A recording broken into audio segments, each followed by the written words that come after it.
오늘 첫 번째 소식으로는 테슬라 관련한 이야기가 떠 있었는데요. Tesla warns of slower growth in 2024. 2024년 성장 둔화 경고의 제목입니다. 테슬라는 2024년에 눈에 띄게 성장이 둔화될 것이다라고 경고를 했습니다. 그냥 둔화도 아니고 눈에 띄게라는 말이 강조가 된 거고요. 4분기에는 이익률이 타격을 입어서 세계에서 가장 가치 있는 자동차 제조업체와 또 광범위한 전기자동차 산업에 더 많은 불확실성을 예고를 한 겁니다. 타격을 준 건 새로운 사이버 트럭의 생산량 증가 그리고 AI를 포함한 프로젝트 비용 증가가 그 수익성을 떨어뜨렸던 겁니다. 수요일 실적 발표에서 머스크는 중국 자동차 업체들을 칭찬까지 했는데요. 무역 장벽이 세워지지 않는다면 전 세계 대부분의 다른 자동차 회사들은 무너뜨릴 수 있을 것이다라고 말할 정도였습니다. 테슬라 자체는 어떻게 이끌고 나갈지 두고 봐야 할 것 같습니다. 두 번째 이슈는 중국 쪽의 전기차 시장은 좋은데 과연 중국의 경제는 어떤지 살펴보도록 하겠습니다. China pushes bank lending in a effort to expand economy라는 제목이죠. 중국의 경제 확대를 위해서 은행 대출 확대를 추진하고 있다라는 제목입니다.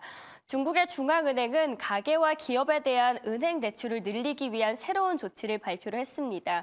2023년 이 부진한 성장률 이후에 올해 성장률을 끌어올리기 위한 당국의 광범위하지만 또 절제된 캠페인의 초기 움직임인데요. 수요일 베이징에서 열린 기자회견에서는 중국의 인민은행 총재가 갑작스럽게 발표한 은행의 지급준비율 인하 조치는 중국 당국이 주식시장 매도세를 억제해야 한다라는 압박감을 느끼고 있다는 새로운 신호를 보내는 동시에 경제 전반적인 것에 대한 지원을 강화할 것임을 시사를 해줬다라고 보여주고 있습니다. 두 번째, 중국 경제에 대한 이야기, 그러면 세 번째로는 미국의 경제 상황, 소비 상황은 어떤지 만나보도록 하겠습니다. credit card spending, 신용카드 지출, 그리고 delinquencies rise, 연체율은 증가하다라는 상황입니다. 이 연료와 식료품처럼 호텔과 항공권까지 소비자들은 신용카드로 더 많은 것을 구매를 하고 있고요. 이것을 갚는 데 더 오랜 시간이 걸리고 있다는 겁니다. 미국 4대 은행은 2023년에 전년도에 비해서 신용카드 지출이 증가했습니다. 실제로 2020년 이후 4개 은행 중에 3개 은행에서 신용카드 지출이 꾸준히 증가했고요. 예외적으로 시티그룹은 신용카드 지출이 2021년에 최고치를 기록을 합니다. 미국의 최대 은행 JP모건 체이스의 신용카드 지출은 2023년에 9% 증가하면서 웰스파고도 한 15% 정도 증가했다라고 합니다. 이후 꾸준히 상승하고 있는데 이 고객들이 예전만큼 빨리 요금을 갚지 않고 있다는 게 핵심입니다. 신용카드 대출, 즉 계좌의 미결제 잔액은 JP모건에서 1년 전에 비해서 14%나 증가했습니다.